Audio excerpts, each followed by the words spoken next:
Oke, shalom, selamat pagi kakak-kakak di Pabar. Shalom. Shalom, Halo. selamat pagi Pak Sekda. Ya, senang bisa bertemu bersama-sama pada pagi hari ini, meskipun lewat Zoom ya, tapi paling tidak kita sudah saling bertemu wajah. Saya sudah sampai Papua wajahnya. Ya, puji Tuhan. Guru sekolah minggu dilarang cemberut ya. Jadi selama mengikuti materi ini, kita mau bersemangat meskipun kita belajar pada pagi hari ini. Jadi dilarang cemberut. Ya, lihat Pak Sekda jadi contoh, Kak Ance jadi contoh buat kita, ada Kak Heni juga yang senyumnya merekah. Ya. Ya, kalau kita lihat anak-anak senyum, pasti kita senang, betul ya. Nah, jadi sekarang kita pun mengikuti training ini akan tersenyum, gitu ya. Ya, sebelumnya Kak Ance nanti tolong kalau video saya nggak ada suara, artinya tolong dari sana ya. Karena kayaknya tadi saya lupa klik untuk suaranya. Oke, Oh, siap. akan mulai. Tidak berlama-lama, saya akan berbagi apa yang yang menjadi pengalaman yang saya pelajari begitu ya tentang pelayanan anak. Tapi sebelumnya tak kenal maka tak sayang, pepatah bilang. Nah, jadi mari kita berkenalan. Yang kenal anak dan suami saya itu hanya Kak Ance. Jadi saya harus memperkenalkan kepada kakak-kakak semuanya, termasuk Pak Sekda ya.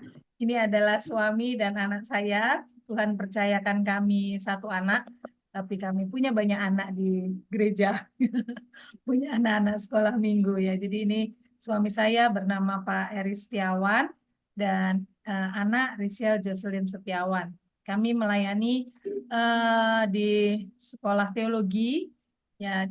Pak Eri masih ada di Sekolah Tinggi Teologi Berea di Salatiga, tentunya kakak-kakak semua tahu. Saya juga mengajar, tapi saya mengajar di STT yang lain, tapi saya dipercaya di penggembalaan anak di GSCA Kristus Raja di Kota Salatiga. Anak saya sekarang usia hampir 17 tahun, belum, tahun ini 17 tahun. Nah, jadi pastinya saya masih muda ya, Pak Sekda. Anak sudah 17 tahun. Ya inilah keluarga saya, kakak-kakak semuanya. Asli saya lahir Jakarta, lama di Surabaya, tapi sekarang saya jadi orang Salatiga karena suami saya asli Tulen, Salatiga, Jawa Tengah. Wah, jadi ini perpaduan yang menarik. Oke, kayaknya itu saja. Nanti kalau kapan-kapan kita bertemu secara darat gitu ya, secara onsite tidak asing dengan kami, jadi kita bisa lebih lagi menjalin hubungan lebih dekat. Meskipun jauh begini juga bisa dekat ya, tapi satu saat mungkin kakak-kakak bergabung di KPAI atau ada di EKC ETC, nah, kita akan bertemu karena saya juga dipercaya sebagai eh, koordinator discipleship ya untuk pemuritan di Gereja Sidang Jemaat Allah di nasional. Dan sampai hari ini saya masih dipercaya juga ada di BPD 1 Jawa Tengah. Saya bendahara di BPD 1 Jawa Tengah. Jadi Pak Sekda mungkin pernah ketemu Ibu Ketua, tapi belum ketemu saya. Bapak Sekretaris, saya bendahara. Ya itulah kepercayaan-kepercayaan yang Tuhan berikan untuk saya kerjakan sampai hari ini. Semuanya hanya untuk hormat kemuliaan Tuhan. Amin. Oke, kakak-kakak, kita akan mulai materi kita pada hari ini. Ada tema Smart Teacher, Smart Kids. Ya, apa itu smart? Smart itu cerdas ya, kita semuanya tahu. Teacher kita tahu itu guru, Smart Kids itu berarti anak-anak yang cerdas. Jadi, guru yang cerdas akan menghasilkan anak-anak yang cerdas. Setuju dengan saya? Kalau yang setuju boleh kasih jempolnya. Ya, guru yang cerdas akan menghasilkan anak-anak yang cerdas. Nah, sebelum kita lanjut, kakak-kakak saya mau kakak-kakak mengekspresikan hati kakak-kakak hari ini dengan reaction yang ada. Boleh jempol dengan reaction itu, simbol itu, atau dengan wajah kita sendiri. Oleh karena itu, boleh buka kameranya kalau memang yang bisa buka kamera. Ya, kita mau tunjukkan ekspresi kita dulu pada pagi hari ini sebelum kita belajar bersama-sama. Kak Sinta dari tadi senyum-senyum, tapi senyum terus nggak apa-apa juga. Kak Loisa juga. Weh, mantap. Kak Loisa. Weh. Oke, ekspresikan hati kakak-kakak pada pagi hari ini. Saya pikir semua senang ya. Ada yang masih pikir kompor di dapur karena belum selesai masak. Enggak ya. Kita mau fokus ke sini. Kita bersuka cita hari ini karena kita akan belajar sama-sama. Kita belajar sama-sama. Saya belajar, kakak-kakak juga belajar. Ya, untuk kita semakin hari semakin ditambah-tambahkan di dalam kapasitas, di dalam apa ya, hati cinta kepada anak-anak. Oleh karena itu, ada tema ini, saya mengambil tema ini smart teacher. Apa itu smart teacher? Apa itu cerdas gitu ya? Kalau pinter itu sekedar kita dapat informasi, kita dikasih pembelajaran, kita masukkan ke dalam pikiran kita pahami, ya. Tapi kalau seorang yang cerdas, ada orang yang berpendapat orang cerdas adalah orang yang bisa mengganti tantangan menjadi peluang. Ya, jadi tantangan-tantangan yang datang itu justru itu jadi peluang gitu untuk kita berkarya. Ya, jadi tidak ada kata tidak bisa karena Tuhan ada bersama kita dan Tuhan memberikan kemampuan buat kita. Yang perlu kita lakukan adalah kita belajar. Ya, yang perlu kita lakukan kita mau gitu ya.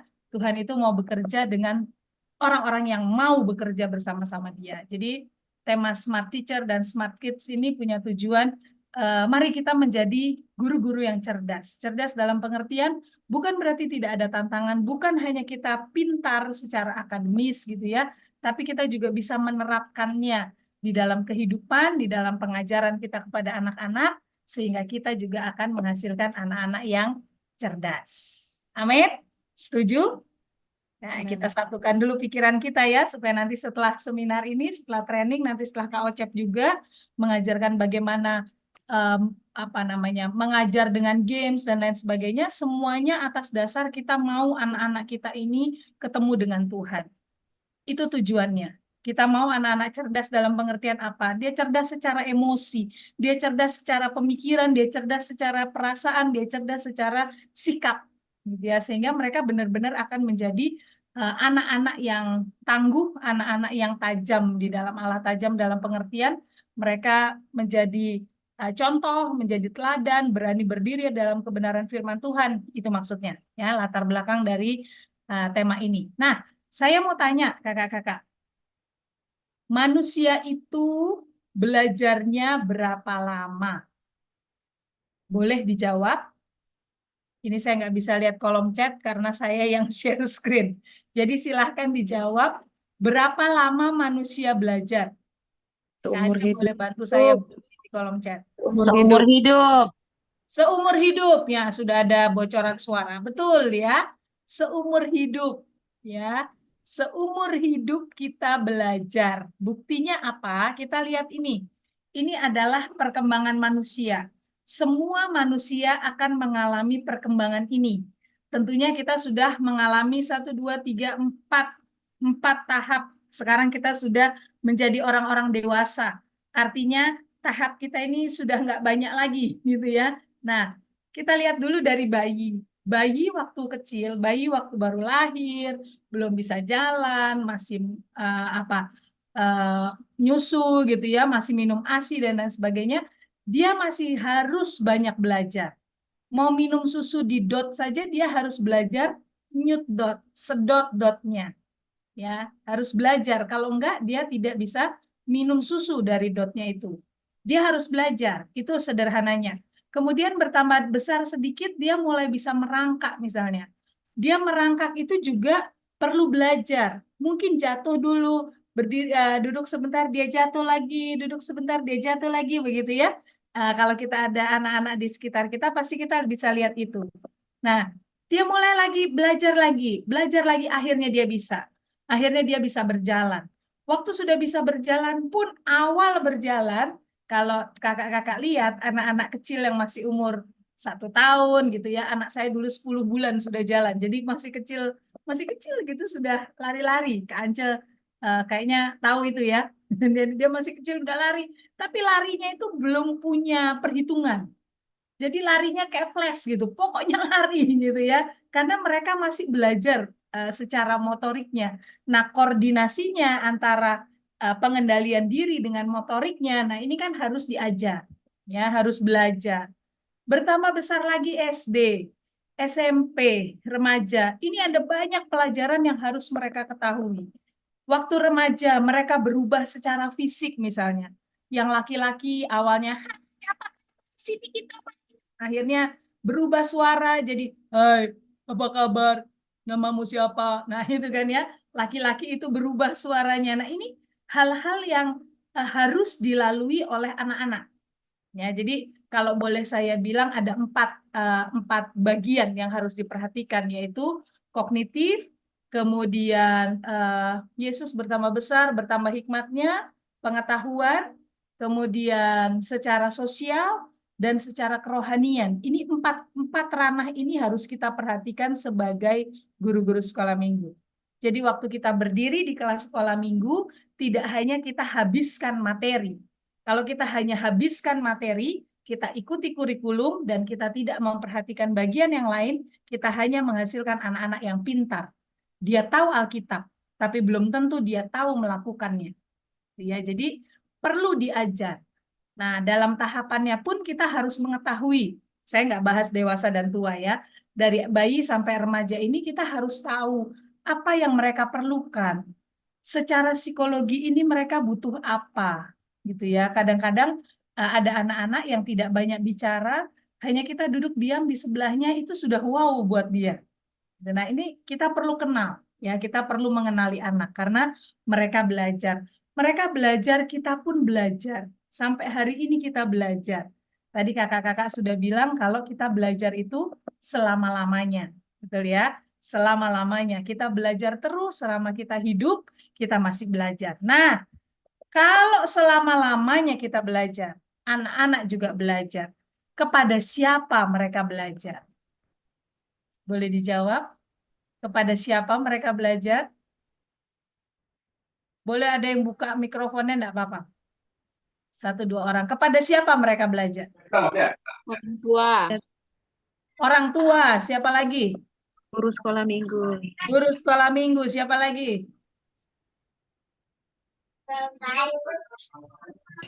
Siapa lagi, Kak? Kak Nela. Siapa Kak Nela? Kepada siapa anak-anak belajar? Tua, guru sekolah minggu. Lingkungan yang ada, lingkungan sekitar yang ada. Ya, lingkungan yang ada juga betul, ya. Semua kita bisa belajar.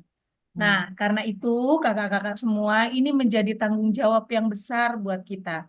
Bukan sebagai beban, tetapi sebagai kepercayaan. Bilang sama-sama dengan saya. Mengajar sekolah minggu, boleh ikutin ya, pakai gerakan ya. Mengajar sekolah minggu bukanlah beban. ayam berak, Kepercayaan dari Tuhan. Ya, Mengajar sekolah satu, dua, tiga. minggu, Guru sekolah minggu, mengajar sekolah minggu mengajar belajar sekolah minggu, bukanlah beban, Bukanlah beban, tapi kepercayaan dari Tuhan. tapi kepercayaan dari Tuhan. Kalau kita dipercaya, tentunya kita mau bekerja dengan sungguh-sungguh. Amin. Kita mau belajar sungguh-sungguh, kita mau mengembangkan diri sungguh-sungguh. Ya. Nah, sekarang apa harapan kakak-kakak sebagai pelayan anak atau sebagai guru sekolah minggu terhadap anak?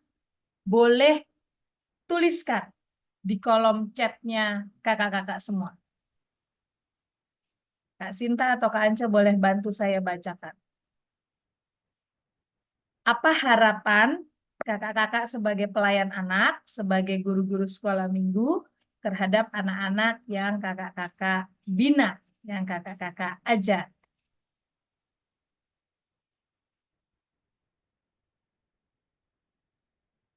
Yuk kakak-kakak bisa dijawab di Ya, chat boleh. Anak-anak semakin cinta Tuhan, Kak. semakin cinta Tuhan. Oke, apa lagi?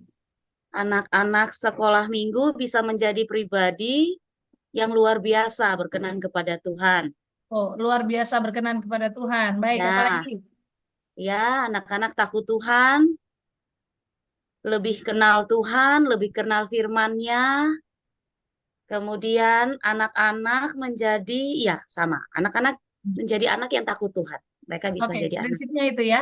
Kita ya, mau ajar anak-anak menjadi takut Tuhan. Kita tahu takut akan Allah tokoh dalam adalah Injil. permulaan hikmat, gitu ya. Artinya kita bisa kuasai dunia ini, kita bisa lakukan apa saja, dasarnya adalah takut akan Allah. Anak boleh pintar, anak boleh berprestasi, kalau dasarnya takut akan Allah, tidak akan ada kesombongan, kan gitu ya. Itu salah satu contohnya. Nah, kita sebagai guru-guru sedang mau mencapai ke sana. Kita sedang mau mendidik atau menciptakan anak-anak yang takut akan Tuhan, anak-anak yang kenal sama Tuhannya, gitu ya. Nah, sekarang apa yang harus kita lakukan? Ada survei kakak-kakak dari seorang psikolog, ya, dia itu psikolog, dia juga guru, namanya Prescott Lecky. Nah, dia melakukan survei kepada anak-anak sekolah, ya, kepada anak-anak sekolah dia lakukan survei, dia meneliti secara detail, dia meneliti secara ekstensif di situ mengenai kesuksesan akademis dan citra diri. Jadi maksudnya gini, apakah ada hubungannya, apakah ada korelasinya antara kesuksesan secara akademis dengan citra diri, gitu ya. Nah, ini dia survei tentang hal ini dan akhirnya dia menemukan hasil. Dia melakukan beribu-ribu percobaan kepada beribu-ribu anak, gitu ya. Dia menyimpulkan begini, nilai buruk di sekolah itu hampir selalu berkaitan dengan konsep diri siswa. Jadi nilai anak-anak di sekolah, ya di sekolah umum begitu, itu dipengaruhi oleh atau berhubungan dengan konsep dirinya. Artinya gini, kalau kepercayaan dirinya rendah, bisa kecerdasannya rendah, mungkin kepercayaan diri dia tuh juga rendah. Itu dia lihat ada kaitannya. Ya, kemudian dia juga dalam hasil penelitiannya ini kepercayaan terhadap kecerdasan dengan kemampuan belajar itu berpengaruh. Nah, saya pernah membuktikan ini di satu kelas gitu ya, di satu kelas anak. Saya pengen tahu apakah keadaan mereka itu mempengaruhi tingkat kemampuan mereka menerima cerita di sekolah minggu gitu ya. Itu kemudian saya selidiki. Nah, ternyata memang benar. Waktu anak punya masalah di rumah, waktu anak mau berangkat sekolah, misalnya orang tuanya marah, atau dia mau berangkat ke sekolah minggu itu dipukul dulu, ya, dicubit dulu, didisiplin dulu, itu berpengaruh dengan konsentrasi dia di kelas. Ya, itu berpengaruh. Ini dalam penelitiannya seperti itu. Ya, kadang-kadang kita guru sekolah minggu ini punya ekspektasi, punya harapan, ya, punya harapan tertentu kepada anak-anak. Tapi seringkali, walaupun kita punya harapan, mari kita refleksi diri ya. Walaupun kita punya harapan, kita berpikir dia kayaknya nggak bisa. Saya pernah tertegur waktu dia bilang, "Mama nih nggak percaya aku." Ah, itu saya langsung, wah iya, dia bukan anak kecil lagi. Akhirnya waktu diberi kepercayaan, kepercayaan ini tumbuh di dalam diri dia, akhirnya dia akan menjadi anak yang bertanggung jawab. Nah, kalau dia bertanggung jawab, masalah belajar, masalah jaga diri baik-baik, itu sudah pasti akan terbentuk di dalam diri anak itu. Ya, maksudnya seperti itu. Jadi si siapa ini tadi namanya si Prescott ini menyelidiki begitu, ada kaitannya antara kecerdasan seorang anak dengan kemampuan belajarnya, gitu ya. Jadi dengan apa citra dirinya, dengan konsep dirinya. Nah, kemudian diteliti lagi, diselidiki lagi secara berulang-ulang oleh peneliti bernama Robert Rosenthal. Ya, sekarang teori ini disebut sebagai teori efek Rosenthal. Dia membuktikan bahwa ekspektasi guru itu mempunyai pengaruh yang dramatis terhadap kinerja siswa. Itu yang tadi saya sudah singgung. Jadi kita pengen nih anak baik-baik gitu ya. Tapi di hati kecil kita ada merasa enggak, dia anak nakal gitu. Dia nggak bisa dibilangin selama ini dia nggak bisa dibilangin. Nah, ekspektasi kita itu ternyata akan mempengaruhi dia, mempengaruhi perubahan dia. Ya, jadi makanya di bagian yang kedua ini tentang Robert Rosenthal, saya mengajak kakak-kakak semua, coba kita percaya kepada anak-anak yang kita bina. Ya, bagaimana caranya kita percaya? Waktu kita mengajar, kadang ada anak yang di kelas nggak bisa diem, benar nggak kakak-kakak? Nah, waktu kita ngajar baru ngomong 1-2 kata, wah dia sudah goyang. Apalagi di kelas batita balita gitu ya. Tapi jangan turunkan mereka di pemikiran kita, jangan rendahkan mereka. Meskipun mereka goyang-goyang begitu, bisa jadi atau memang apa namanya anak ini punya kemampuan yang tinggi. Dia pinter. Saya dulu punya teman, Kance masih ingat mungkin. Saya punya teman satu kelas. Dia itu kalau di kelas suka tidur. Itu tim pelayanan anak juga bersama-sama itu. Dia suka tidur kalau di kelas itu. Jadi selama kuliah, kami kuliah di STT Berea, dia tidur gitu. Dan dosennya datang langsung duduk, berdiri di sebelahnya gitu. Ditepuk dia. Dikasih pertanyaan apa yang dosen ini jelaskan. Dia bisa jawab loh kakak-kakak. Saya tuh sampai bilang, ini orang tidur apa enggak sebenarnya gitu ya. Kok dia bisa gitu, dia bisa jawab pertanyaan itu. Jadi maksud saya, jangan ngejudge anak. Ya, masing-masing anak itu punya kemampuan, punya daya tangkap yang berbeda-beda. Nggak ada anak yang buruk. Amin, kakak-kakak semuanya. Nggak ada anak yang bandel, nggak ada. Sebenarnya mereka itu butuh perhatian. Mereka butuh dibina. Selama saya dipercaya di sekolah teologi sejak tahun 2007 sampai sekarang, anak yang bandel itu jadi sasaran saya. Bandel menurut orang ya, nggak bisa dibilangin, yang nggak sopan dan lain sebagainya. Itu jadi sasaran saya untuk saya dekati. Karena saya percaya ada sesuatu di dalam diri anak ini yang sebenarnya bisa dikembangkan. Dan survei membuktikan di kampus didisiplin, di kampus pokoknya dia jelek lah. Oh sekarang sudah jadi gembala sidang gitu ya. Perintisan menjadi gembala sidang dan itu membuat hati senang ya karena ya memang Tuhan kerjakan buat dia. Jadi di penelitian yang kedua ini jangan kita taruh waktu kita punya ekspektasi yang baik, imani itu terjadi buat anak-anak kita. Ya, jangan menganggap rendah mereka. Jangan menganggap mereka nggak bisa. Ya, mereka bisa. Oleh sebab itu, kita guru-guru pun harus mempersiapkan diri sebaik-baiknya. Nah, dengan demikian, yang penelitian pertama akan terjawab. Anak-anak memiliki konsep diri yang baik. Ya, satu kali. Ini cerita paling dekat, paling baru. Saya sedang mengajar di kelas, ada satu anak minta izin untuk keluar. Satu mahasiswa ini minta izin. Kemudian, saya mau ke kamar mandi. Padahal saya tahu keluarganya dia datang. Jadi dia tengok-tengok ke belakang, terus saya lihat ada tamu datang gitu ya. Saya tahu dia mau bertemu tamu itu. Saya sedang mengajarkan bicara apa adanya dan jujur gitu ya.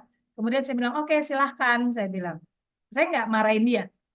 Tapi setelah itu, dia masuk, setelah istirahat, dia masuk kembali, terus saya bilang, sudah ketemu sama keluargamu. Saya bilang, saya nggak marah kakak-kakak ya. Saya nggak marah, karena dia sudah dewasa, karena dia sudah mahasiswa, saya tidak pakai cara kepada anak-anak, pasti beda ya. Kemudian dia bilang gini, dia kaget. Langsung dia bilang, Bu, saya minta maaf, Bu. Eh, kenapa minta maaf? Saya bilang, tadi saya izinnya ke toilet.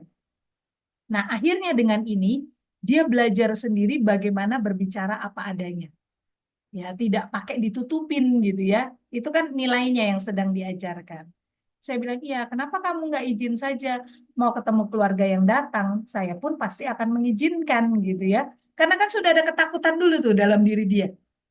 Ya kan? Nah, dengan begini sekarang dia lebih terbuka, lebih apa ya? Lebih bisa apa adanya gitu dari peristiwa sederhana itu. Nah, jadi makanya pagi hari ini kita akan belajar untuk mengembangkan diri kita masing-masing ya. Training tidak akan jadi ada artinya jika kita tidak terapkan. Setuju? Kakak-kakak semuanya ya. Mau banyak pemasukan, mau banyak ide, mau banyak ilmu yang kita dapat, tapi kalau kita tidak hidupi, tidak kita lakukan, itu akan menjadi sia-sia saja. Jadi karena itu mari kita belajar bersama-sama. Nah, itu bicara smart kids tadi. Belum selesai, smart teacher, itu belum selesai ya. Kita mau ke smart kids dulu. Smart kids di sini konteksnya yang saya bahas adalah mencapai pertumbuhan anak dan perkembangan anak secara maksimal. Jadi kalau kakak-kakak ngajar di kelas batita balita dan mereka adalah makhluk kecil yang belum bisa diam, itu wajar. Ya, Itu wajar. Hanya memang kita harus mengajar dan melatih dia untuk bisa mengikuti pembelajaran dengan baik di dalam kelas sekolah minggu. Karena itu balik lagi ke smart teacher, kita harus persiapan. Kita tahu anak batita balita itu konsentrasinya tidak bisa lama. Apalagi di zaman sekarang mereka yang hanya selalu begini ya, naik gitu ya, HP terus. Cepat sekali segala sesuatu berubah mereka lihat. Nah, kita harus kenal ini kakak-kakak. Kita harus bikin kegiatan yang menyibukkan mereka untuk ikut di dalam materi yang kita sampaikan, cerita sekolah minggu yang kita sampaikan. Nah, itu nanti kalau bicara tentang creative teaching kita bisa bicara itu. Ya, jadi bagaimana dalam 1 jam sampai 1,5 sampai 2 jam mereka di kelas sekolah minggu itu bisa ikut gitu, nggak main sendiri. Persoalan guru-guru batita balita kan seperti ini. Anaknya ngomong sendiri, aku nggak ngomong sama anak tapi ngomong sama mama-mamahnya gitu kan, ngomong sama perawatnya yang menjaga kan gitu. Tapi itu juga penginjilan kita sebenarnya. Ya, tapi yang penting seharusnya kita tetap mempersiapkan diri. Jadi dalam 1 jam, saya kasih contoh aja. Saya punya kebiasaan kalau ngajar sekolah minggu, saya catat dari awal masuk kelas sampai akhir tuh anak ngapain. Kegiatan apa yang mereka lakukan. Dan itu tidak boleh lama untuk kelas batita balita ya. Tapi kalau untuk kelas yang lebih tinggi, itu berbeda lagi caranya. Mereka ngapain? Satu kali di kelas sekolah minggu saya, tapi ini guru sekolah minggu di gereja, mengajarkan anak memuji Tuhan. Mereka bikin mic, kakak-kakak. Anak kecil kan suka ya pegang mic di gereja ya. Nah, mereka diajak bikin. Jadi ceritanya sederhana sekali dan singkat sekali ceritanya. Intinya anak diajar untuk memuji Tuhan. Nah, anak-anak batita balita ini bikin mic. Wah, dia nyanyi-nyanyi suka kan? Memuji Tuhan dia. Akhirnya dia nggak main sendiri.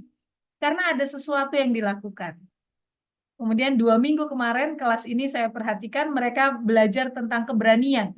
Aku anak yang berani. Wah, ada permainan. Naik kursi, kemudian naik ke apa ini kayu panjang begitu ya. Ayo kamu bisa, kamu mampu, kamu bisa. Gurunya begitu-begitu. Akhirnya 45 menit di kelas itu tidak terasa. Setengah jam ada di bersama-sama karena pujiannya bersama-sama. Nah, artinya kita harus jadi guru-guru yang cerdas. Guru-guru yang kenal anaknya. Supaya apa? Supaya perkembangan anak ini akan maksimal. Ya, bagaimana kita mau ajarkan anak beriman kalau mereka nggak diajarin beriman itu apa saja mereka belum tahu gitu. Nah, bagaimana cara mengajarkan beriman? Banyak ini ya, banyak sekali yang bisa dibahas kalau bicara metode. Nah, untuk mencapai perkembangan, pertumbuhan yang maksimal, hari ini kita mau lihat kepada diri kita dulu. Ini yang harus kita perhatikan. Kualitas diri kita. Ya, kualitas diri guru-guru sekolah minggu, GSCA, Papua Barat. Ya, miliki kualitas seperti ini. Kualitas kerohanian, kualitas kepribadian, kualitas kemampuan, kualitas sosial, kualitas profesional. Saya sangat sadar kita masih terus belajar, jadi kadang-kadang kita kepleset, ya. Kita bisa salah maksud saya. Secara kepribadian, secara kerohanian kita mungkin, kemampuan kita, sosial dan profesional kita bisa meleset. Tetapi ini harus diupayakan kualitas diri kita untuk menciptakan guru yang smart. Ya. Guru yang cerdas. Nah, kita bicara satu-satu. Mulai dari kualitas kerohanian. Mari kita cek sendiri bagaimana kualitas kehidupan keimanan kita di dalam Kristus. Saya mau tanya dulu. Kakak-kakak percaya kalau Yesus Kristus adalah Tuhan? Nah, saya bisa lihat chatnya. Kakak-kakak percaya? Percaya. Oke, percaya. Sekarang, tuliskan di kolom chat apa yang membuat kakak-kakak percaya bahwa Yesus Kristus adalah Tuhan.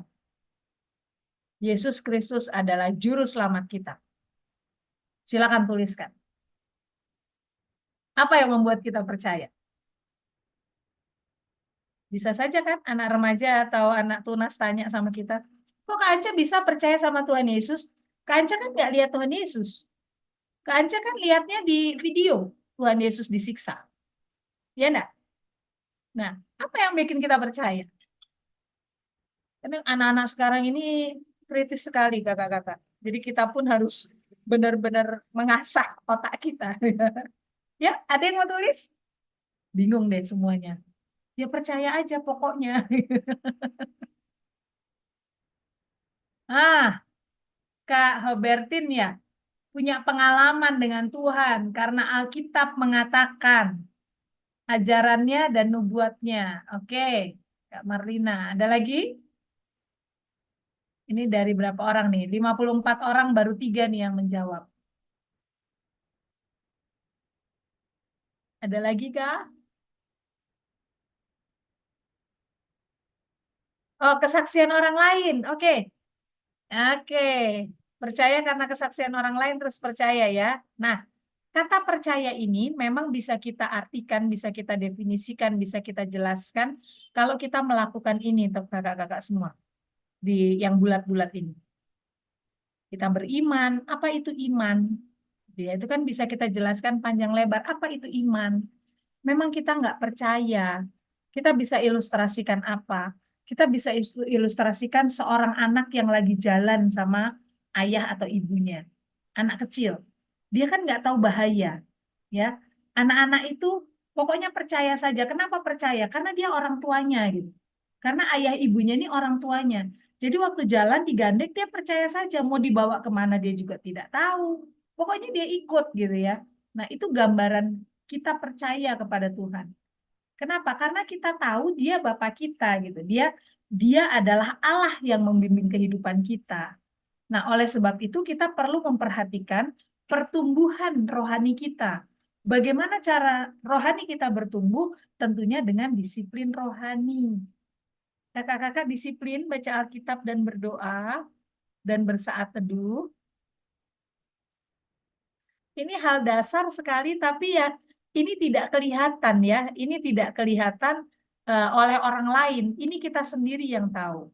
Kita disiplin nggak secara rohani? Disiplin rohani itu ada macam-macam. Disiplin saat teduh, disiplin berdoa, disiplin membaca Alkitab, kemudian disiplin puasa gitu ya. Dengan satu pemahaman yang benar. Apakah kita melakukan ini? Karena pekerjaan kita mengajar sekolah minggu ini bukan pekerjaan yang hanya di permukaan ya, tetapi sampai kepada rohnya anak-anak, membangkitkan iman, membangkitkan kepercayaan kepada anak-anak. Satu kali ada anak sekolah minggu, kakak-kakak yang ikut sertifikasi mungkin pernah dengar ini. Anak sekolah minggu saya itu kelas 3 atau 4 SD. Dia pengen sekali punya jam tangan. Ya, punya jam tangan yang dia punya gambaran lah jam tangan yang seperti apa. Kemudian ada kerjasama antara kita guru dengan orang tua. Karena di tempat kami ada perintah kepada anak-anak, perintah ini awalnya, tapi akhirnya bisa jadi kebiasaan, yaitu membaca Alkitab. Jadi ada buku baca Alkitab yang harus mereka laporkan setiap minggu. Nah, di momen itu bersyukur orang tuanya bekerja sama dengan guru sekolah minggu. Jadi waktu baca Alkitab, berbicara mujizat dan lain sebagainya, anak ini bilang, "Ma, aku pengen jam." Terus mamanya bilang, "Mama nggak punya uang. Mama nggak bisa beli. Kamu berdoa." Dan bersyukurnya anak ini nggak jawab lagi gitu ya. Berdoa terus. Aku tuh butuh jam, bukan butuh doa. Nggak, anak ini nggak jawab begitu. Anak ini berdoa, kakak-kakak. Nah, kemudian di setiap tahun itu kami punya penilaian ya buat anak-anak sekolah minggu. Akhirnya mereka punya poin-poin yang dikumpulkan. Singkat cerita, tidak ada koordinasi dengan kami, juga guru kelasnya tidak ada kalau anak ini butuh jam. Tapi kami bikin basar. Jadi dari poin-poin itu mereka bisa tukarkan poinnya, mereka dapat hadiah. Dan itu ada jam yang persis dia inginkan. Dari situ dia punya pengalaman dengan Tuhan. Waktu kita ajar dia berdoa, kita ajar dia baca Alkitab, dia punya pengalaman. Nah, kalau kita mau ajarkan itu ke anak-anak, bagaimana dengan kita, gitu kan? Nah, ini bicara kualitas rohani. Bagaimana saat teduh kita? Teman-teman percayalah, pada saat kita semakin dalam mendalami, semakin dalam memahami firman Tuhan, ada hal-hal yang baru yang Tuhan singkapkan buat kita, Tuhan tunjukkan buat kita. Nah, itu nanti akan kita pahami secara kognitif kita hidupi gitu ya. Akhirnya itu akan keluar di dalam tindakan kita. Nah, kita tanpa bicara, orang bisa berasa gitu ya. Orang bisa rasa, oh, kakak Vita ini kakak yang suka berdoa loh. Nggak perlu bicara. Tapi dari gaya hidup Kak Vita yang berharap sama Tuhan, itu anak bisa rasa. Setuju dengan saya, kakak-kakak, untuk hal ini? Setuju.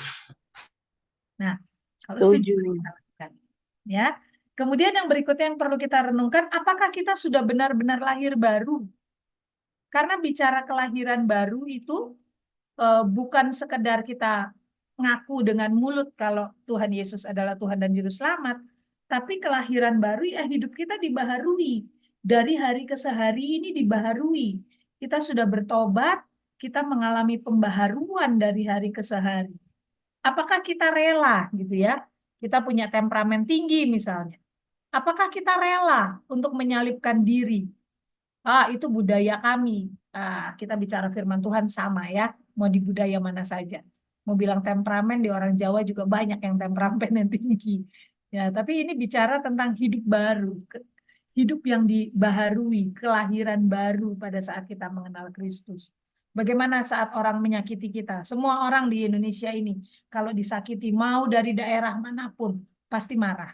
Betul kan? Pasti tersinggung kalau disakitin. Pasti sakit hati. Tapi mari kita bercermin pada firman Tuhan. Pada saat kita disakiti, apa respon kita? Kalau tadi kakak-kakak bilang, kenapa percaya Yesus ada pengalaman gitu ya. Sekarang alami. Sekarang coba lihat. Yesus waktu dicaci, masih segar nih buat kita Jumat Agung dan Paskah. Dilukai, dimahkotai duri, disiksa, dan lain-lain. Reaksi dia apa? Dia tidak pernah membalas. Meskipun dia punya kekuasaan, dia punya hak untuk membalas. Tapi dia tidak membalas. Nah, cerminan kita apa untuk melatih pertumbuhan rohani? Ya firman Tuhan itu sendiri. Bukan apa kata orang.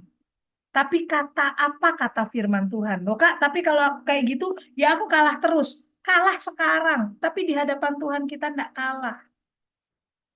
Ya kita doakan orang yang membenci kita doakan orang yang nyakitin kita. Ini kan bukan satu hal yang mudah, tapi kita sering ajar kan ke anak-anak sekolah minggu kita. Wah, adik-adik kalau kalian ini kasih, kita ajarin. Kita gimana gitu. Nah, ini bicara kualitas kerohanian, ya. Jadi mari kita kalau kita ingin kita rindu senangkan hati Tuhan karena pekerjaan Tuhan ini bukan beban tapi ini kepercayaan. Kita pasti akan suka juga untuk dibaharui dari hari ke hari. Ya, kalau mau lihat kehidupan masa lalu pasti kita sudah mengalami perubahan-perubahan dan itu terus diadakan perubahan-perubahan. Bersyukurlah dengan orang-orang yang menyakiti kita, kakak-kakak. Karena di situ kita akan lihat aslinya kita. Ya. Bersyukur waktu kita difitnah gitu ya. Karena kita akan lihat aslinya. Ini saya ngomong karena juga pernah mengalami. Tapi di situ kelihatan, wah, ternyata aku belum nih ya. Belum benar-benar habis gitu dengan diri sendiri gitu. Masih egonya masih tinggi. Nah, di situ kita belajar. Dan akhirnya kita akan terus dibaharui. Ya, yang kedua, kualitas kepribadian kita. Bagaimana kita mengenal diri sendiri? Kalau kita sudah kenal diri kita mau kenal juga orang lain, pasti kita akan hidup nyaman berdampingan dengan siapa saja. Aplikasi di kelas sekolah minggu, kita nggak punya anak mas di sekolah minggu. Semua anak itu anak mas buat kita. Kenapa? Karena masing-masing anak ini berbeda. Kenapa begitu? Karena kita juga berbeda. Saya sama Kak Ance berbeda. Kak Ance itu tutur katanya halus, tapi kalau sudah marah, pengen cubit juga gitu kan. Karena dia sempat jadi mahasiswa saya ya. Ya, tutur katanya halus, iya gitu. Tapi kalau sudah ini, keras kepalanya juga ada. Iya, jadi mari kita kenal dulu ya, kenal siapa diri kita ini. Kita ini orang yang seperti apa sih? temperamen kita ini seperti apa gitu ya. Kita perlu kenali supaya kita tidak tidak cepat-cepat judge orang lain ya, tidak cepat-cepat juga menghakimi orang lain karena bisa saja kitanya yang salah gitu. Ya, kita perlu terbuka dengan diri kita sendiri. Kebetulan sebelum sebelum full time di pelayanan saya sempat belajar psikologi, teman-teman. Jadi ada banyak hal yang wah ternyata aku ini orang yang cukup tertutup ya gitu. Jadi di ilmu psikologi itu ada satu teori namanya jendela Johari. Ya, di jendela Johari itu ada 4 seperti jendela begitu, ada 4 kotak gitu. Nah, kita bisa lihat kita ini orang yang seperti apa sih? Kita orang yang ekstrovert kah? Yang terbuka gitu ya. Biasa orang yang terbuka itu saya tahu siapa saya, teman-teman tahu siapa saya. Itu orang terbuka. Tapi ada yang saya tahu siapa saya, tapi kamu nggak tahu siapa saya. Itu orang yang introvert, orang yang tertutup. Ya, ini kalau bicara tipe-tipe kepribadian. Kemudian ada di bagian jendela yang lain, eh, orang tahu, dia nggak tahu. Nah, ini orang yang punya konsep diri mungkin jelek. Ya, jadi orang bisa tahu siapa dia, tapi dia nggak tahu siapa dirinya. Antara konsep diri jelek atau menutupi diri, tidak mau dikenal sama orang lain. Nah, yang paling parah adalah yang sisi terakhir. Orang tidak tahu siapa dia juga nggak tahu siapa dia. Wah, ini ngeri.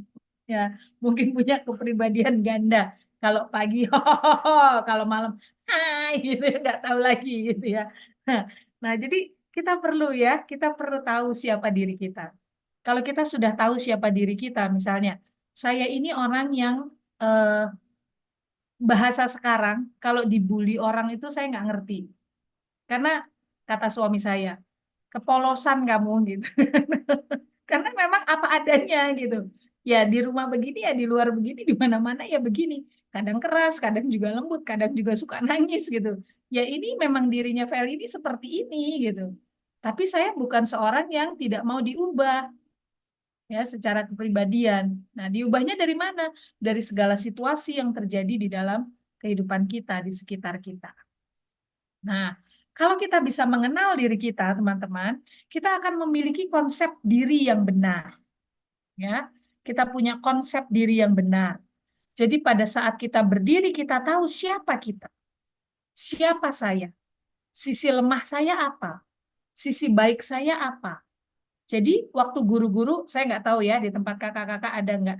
Ada guru-guru kalau yang disuruh pimpin pujian tuh nggak mau. Gitu. Kenapa dia nggak mau? Dia bilang suaranya jelek. Padahal suaranya nggak jelek. Tapi karena konsep dirinya yang salah. Karena dia berpikir dia tidak bisa sama dengan guru yang lain. Kalau yang memimpin pujian anak-anak, wah ceria, wah luar biasa gitu ya. Tapi kalau dia yang pimpin, anak-anak syahdu, tenang teduh gitu. Nah, akhirnya dia merasa dia nggak bisa memimpin pujian. Bukan begitu. Itu bicara konsep dirinya dia yang belum tepat gitu. Nah, yang seperti ini, yuk kita membangun, ya, membangun diri kita sendiri. Ya, juga kita bangun teman-teman kita. Karena itu ada satu guru sekolah minggu saya begitu. Saya bilang, enggak, suaramu enggak jelek. Ayo didampingi. Nah, caranya gimana? Didampingi. Jadi dia nggak pimpin sendirian, dia pimpinnya berdua sama temennya. Gitu ya. Jadi ukuran hadirat Allah datang di dalam semua ibadah tuh apa sih? Kan bukan yang seperti kita mau kan? Kadang dengan tenang syahdu aja orang bisa berbicara gitu ya. Nah, saya ini punya kepribadian yang bukan sanguin tulen. Jadi saya tidak bisa, nanti sama Kak Ocha pasti beda. Ya, pasti ada, teman-teman akan lihat beda. Ya karena memang saya nggak begitu, saya lebih pemikir orangnya. Lebih menata. Nah, saya tahu itu saya gitu. Jadi makanya karena tahu, akhirnya saya suka bilang sama guru-guru, kalau kasih jadwal saya jangan mendadak. Kalau mendadak pasti saya tolak. Karena saya orang konsep. Kak Ance ini jauh-jauh hari dia sudah kenal saya. Ya karena orang konsep nggak bisa gitu di mendadak-mendadakin nggak bisa, diubah tiba-tiba juga nggak bisa. Tapi kan saya juga harus berusaha, ya harus berjuang. Ada kalanya sesuatu berubah tiba-tiba dan harus gitu. Nah ini kan akan menolong kita, ya menolong kepribadian kita menjadi lebih baik, gitu ya. Jadi memiliki konsep diri yang benar. Karakter kita seperti apa? Wah, kalau mau ngomong karakter, kita bisa tahulah karakter kita masing-masingnya. Tapi kita harus jujur, kuncinya itu. Jujur dengan diri sendiri. Saya lemah di bagian ini. Iya, saya lemah. Kalau saya lemah di bagian ini, ada teman yang kuat di bagian ini yang akan menolong saya. Karena dia juga nggak semuanya kuat. Dia pasti juga ada lemahnya. Nah, akhirnya kita masing-masing akan mempunyai kepercayaan diri yang kuat di hadapan Tuhan. Karena kita dipercaya Tuhan untuk melayani anak-anak. Ya, sifat kita gimana? Lalu kita harus membuat komitmen, teman-teman, pada saat kita melayani anak-anak. Ya, punya komitmen, punya apa ya, benar-benar penyerahan kepada Tuhan. Nanti dengan demikian Tuhan akan tolong kita gitu untuk memahami orang lain, untuk memahami anak-anak yang kita layani. Kadang kan juga jengkel ya kalau lihat anak-anak yang dikasih tahu sekali tuh nggak bisa.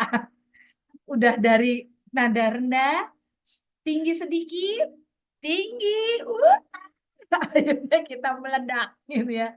Juga nggak bisa dikasih tahu gitu. Nah ini jangan cepat-cepat kita pukul mereka. Tapi mari kita lihat kenapa mereka begitu. Kenapa sih mereka begitu? Nah, cara saya belajar tuh sebenarnya kepada anak saya sendiri gitu ya. Itu banyak belajar, banyak mengoreksi diri juga. Nah, ini akan mempengaruhi kualitas kepribadian kita. Jadi yang pertama, sebut sama-sama dengan saya, kualitas kerohanian, pegang dadanya, kualitas kerohanian, Kualitas kerohanian, kepribadian, kepribadian, ya. Yang ketiga adalah kualitas kemampuan. Kualitas kemampuan. Maksudnya apa kualitas kemampuan? Yang perlu kita perhatikan di dalam kualitas kemampuan kita sebagai seorang guru sekolah minggu adalah bagaimana kita mengajar. Ini bicara metode. Ya, nanti Kak Ance dan kakak-kakak DSMD bisa menambah lagi perlengkapan ini dengan metode gitu. Ada banyak metode di sekolah minggu untuk kita mengajar. Ada banyak. Ya, kita perlu belajar. Kalau kakak-kakak ikut sertifikasi guru, salah satunya di materi khotbah anak itu dijelaskan di situ. Ya, bagaimana kita menyampaikan kepada anak ini kan bicara style kita juga, metode kita yang kita pakai gitu. Waktu kita mengajar, kita harus seperti apa gitu ya. Jadi cara kita mengajar bagaimana? Ini perlu persiapan. Seperti tadi yang saya contohkan, kalau saya dikasih kepercayaan mengajar di satu kelas, biasanya dari awal sampai akhir itu pasti akan saya catat. Dan sekali lagi karena saya orang konsep, ya itu akan saya catat. Gamesnya apa, icebreaker-nya apa, ceritanya itu garis besarnya apa, penerapannya bagaimana, kemudian aktivitasnya buat anak apa, sehingga di tujuan akhirnya saya akan tahu anak-anak harus akan dapat ini waktu pulang. Jadi waktu orang tua tanya, tadi Kak Henning cerita apa? Kak Heni lucu, Kak Heni pucir dua, Kak Heni pakai topeng. Bukan hanya itu yang disampaikan anak-anak, itu metodenya ya, itu caranya kita mengajar. Tapi ceritanya apa, intinya apa? Kemarin saya baru bicara dengan satu guru sekolah minggu di remaja. Kelas remaja itu kadang-kadang tidak pakai peraga, ya tidak pakai aktivitas.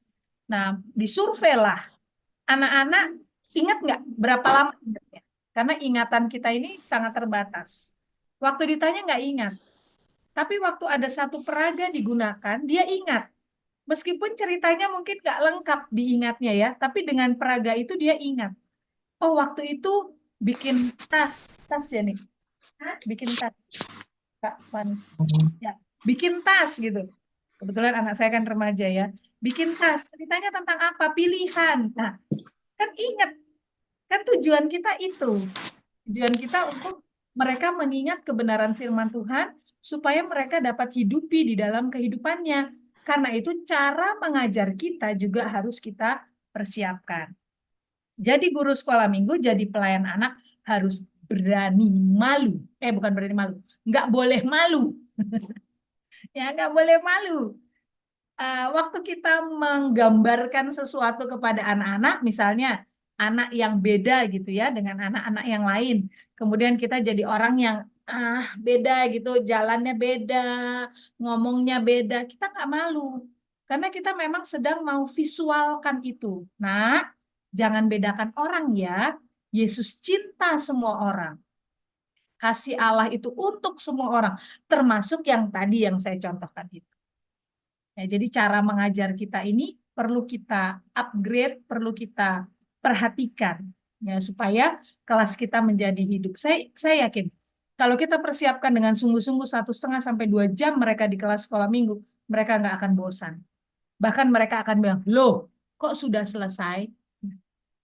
Ya, karena mereka tertarik dan pasti mereka mendapat sesuatu yang kita ajarkan. Terima kasih Kak Juwita.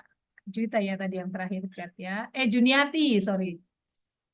Kemudian mengenal anak. Nah, tadi ini sudah saya singgung waktu kita bicara kepribadian. Di satu kelas sekolah minggu, ada anak yang aktif, pasti, ya.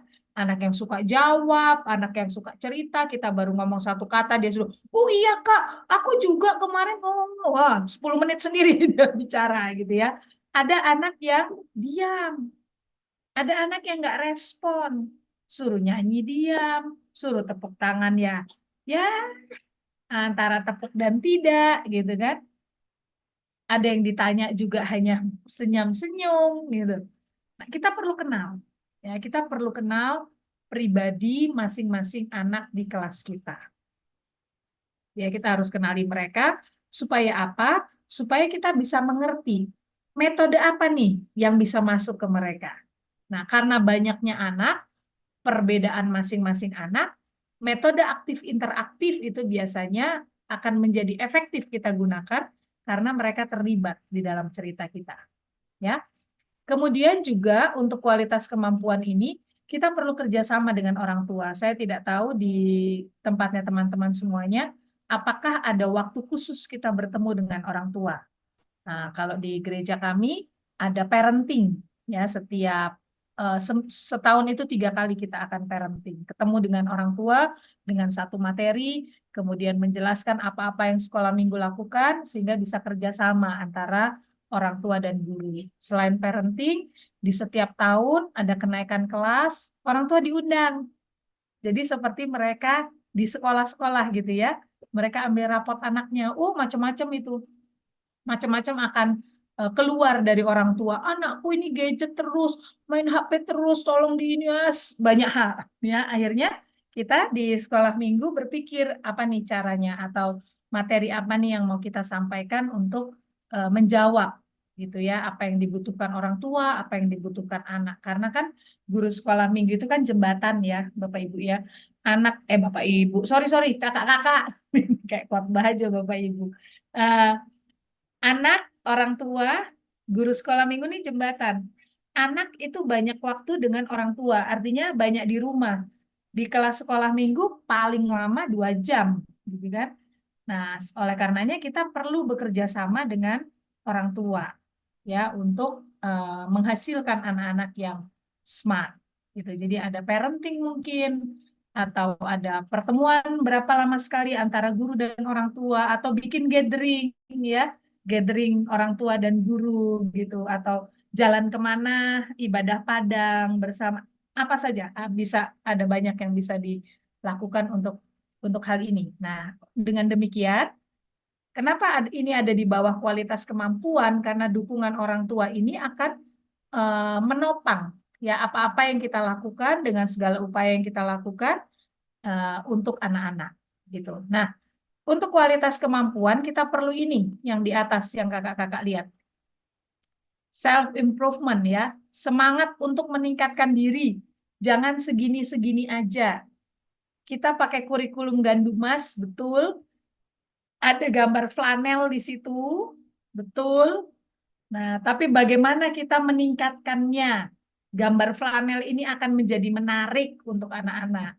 Ya, karena Gandumas itu sudah kurikulum yang sangat baik menurut saya, berbobot karena alkitabiah dan juga menyesuaikan usia anak-anak. Nah, kita harus apa ya? Harus bersemangat untuk meningkatkan diri. Ya, ini bukti kakak-kakak bersemangat adalah kakak-kakak ikut training ini. Ada 60-an orang di ruangan Zoom ini. Ini bukti kakak-kakak mau meningkatkan diri. Gitu ya. Jadi kita perlu selalu meningkatkan diri kita. Yang keempat, tunggu, yang pertama tadi apa? Kualitas apa yang pertama? Kerohanian, kemudian Kualitas kepribadian. kepribadian, Kualitas kemudian yang ketiga, kepribadian.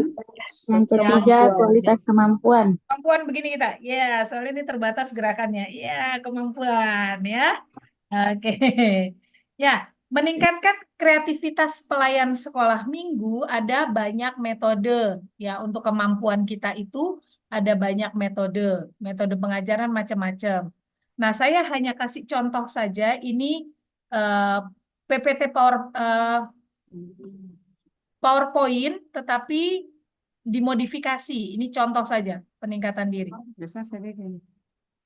Bentar ya. Ini cara yang akan efektif tadi saya sudah sampaikan menggiatkan seluruh panca indera ini dalam metode aktif interaktif.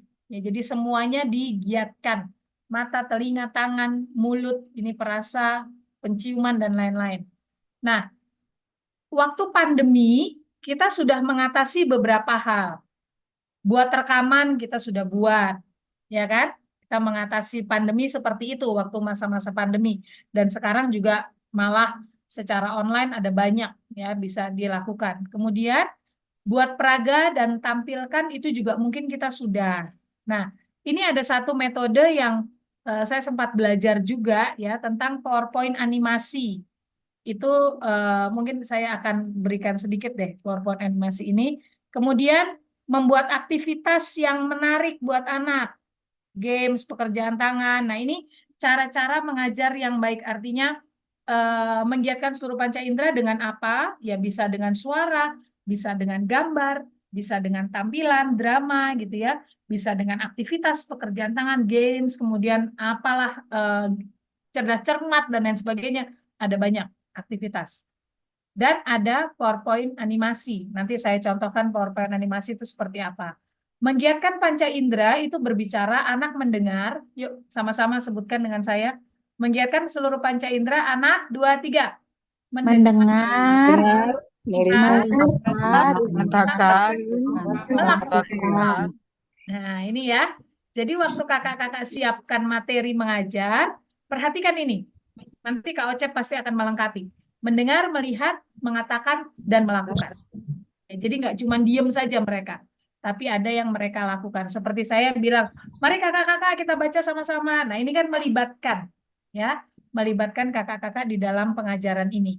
Jadi, menggiatkan panca indera ini satu metode yang efektif di kelas sekolah minggu. Metodenya namanya aktif interaktif. Nah, ini adalah PowerPoint animasi. Contoh ya, ini bisa dibuat misalnya kita mau ketemu sama anak di tengah minggu, tapi kita tidak onsite, tapi kita mau tunjukkan wajah kita mau tunjukkan kita berbicara, begitu. Kemudian kita akan diskusi atau komunikasi lewat chat dan lain sebagainya. Nah, bisa buat seperti ini. Ini contohnya. Harap suaranya bisa dengar ya.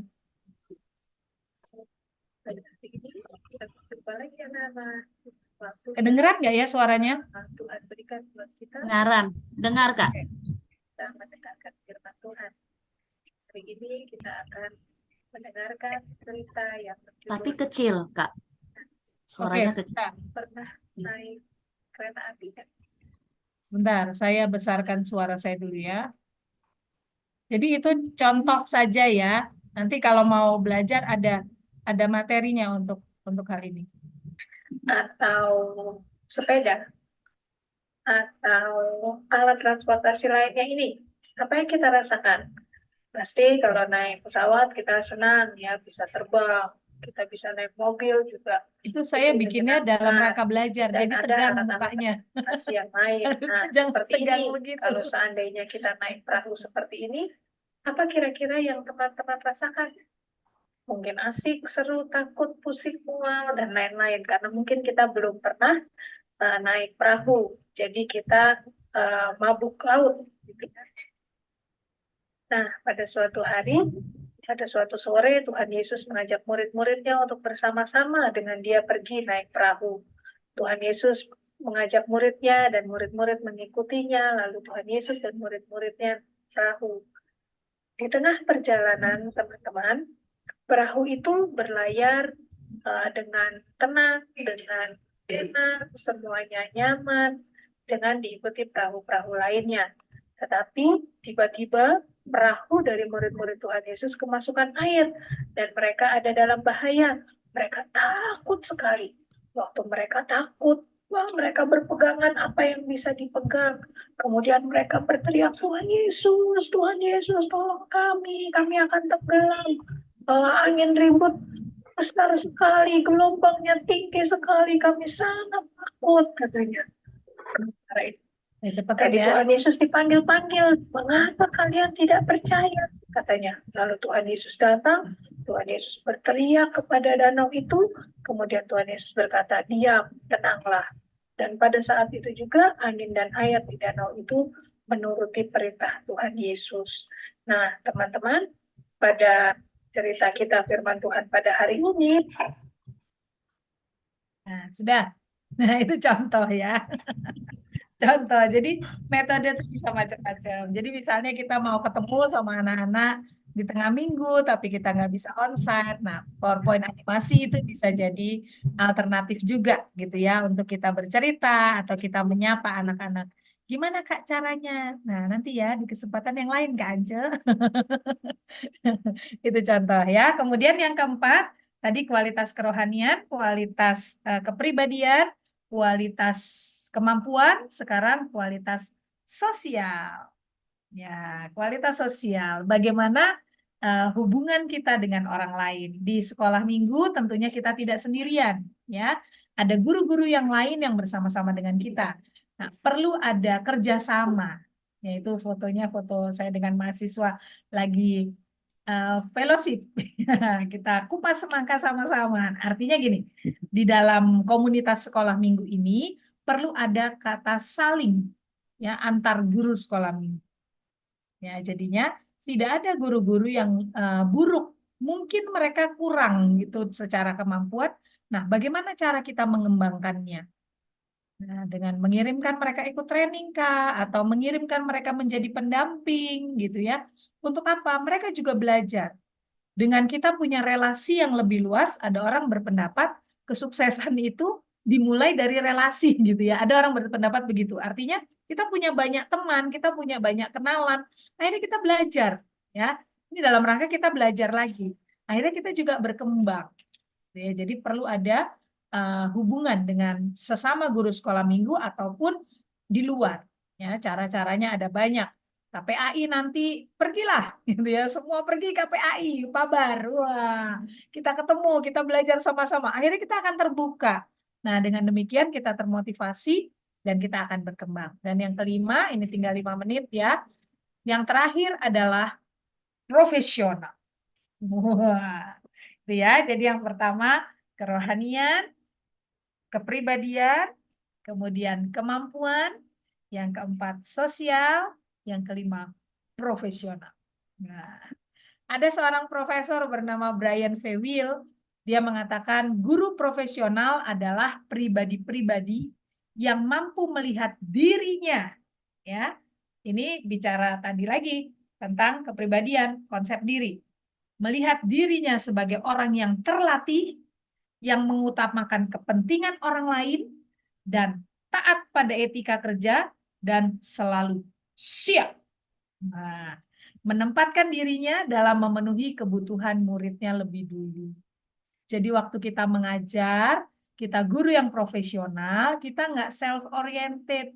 Kita nggak berfokus pada diri. Bagaimana ya penilaian orang ke saya? Bagaimana ya nanti kalau gerakan saya begini?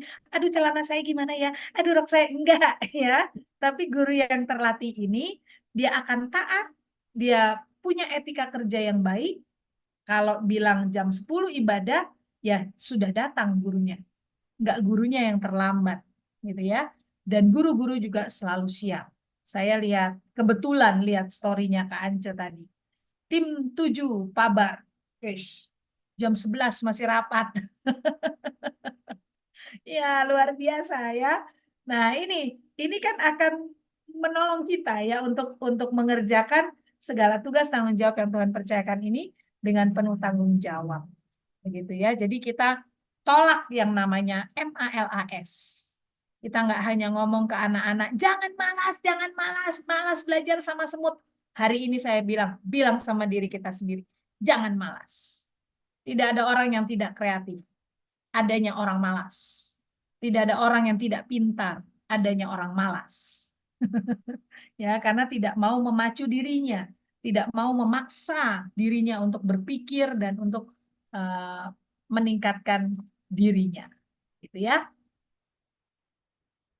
Nah, ini kesimpulan terakhir. Jadi dari 5 kemampuan yang harus kita kuasai dan terus kita perjuangkan, sekali lagi yuk kita sebut smart teacher miliki kemampuan apa? 1, 2, 3. Kerohanian, kepribadian, kemudian kemampuan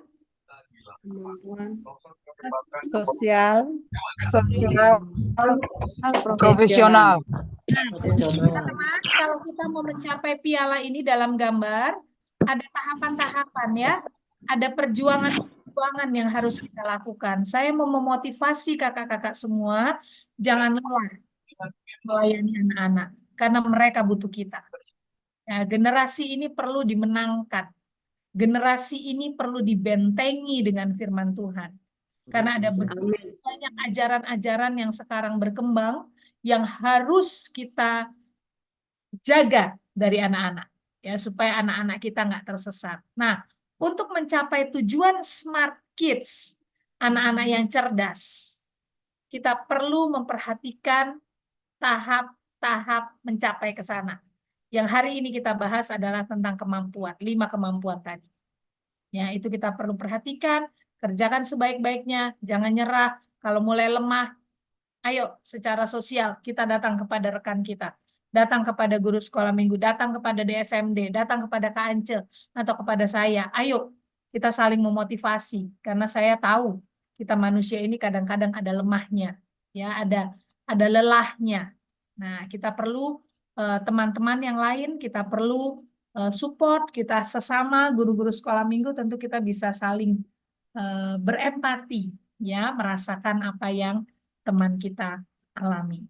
Oke, materi saya selesai kakak-kakak, tepat waktu. Sedikit lagi saya akan tutup dengan satu klip yang mungkin kakak-kakak pernah lihat, tapi kita akan lihat lagi pagi ini.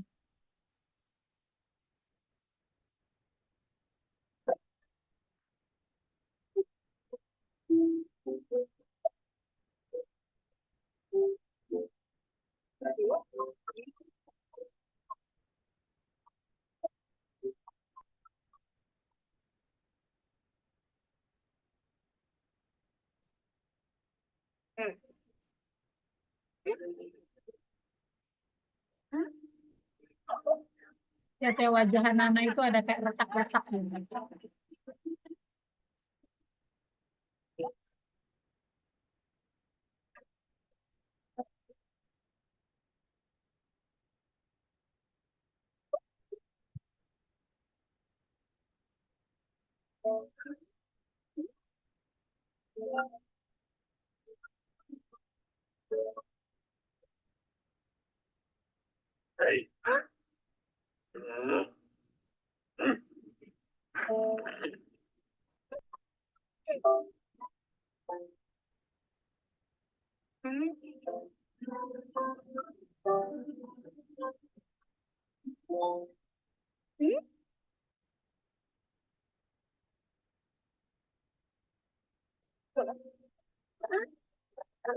Orang tuanya nggak peduli, dia rasa terluka lagi.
Ya, ada banyak orang luka ya, bahkan orang-orang dewasa juga. Tapi pada saat kita berjumpa dengan pribadi Tuhan, punya pengalaman pribadi dengan Tuhan, mengalami kasih Tuhan, kita bisa bagikan itu kepada orang-orang.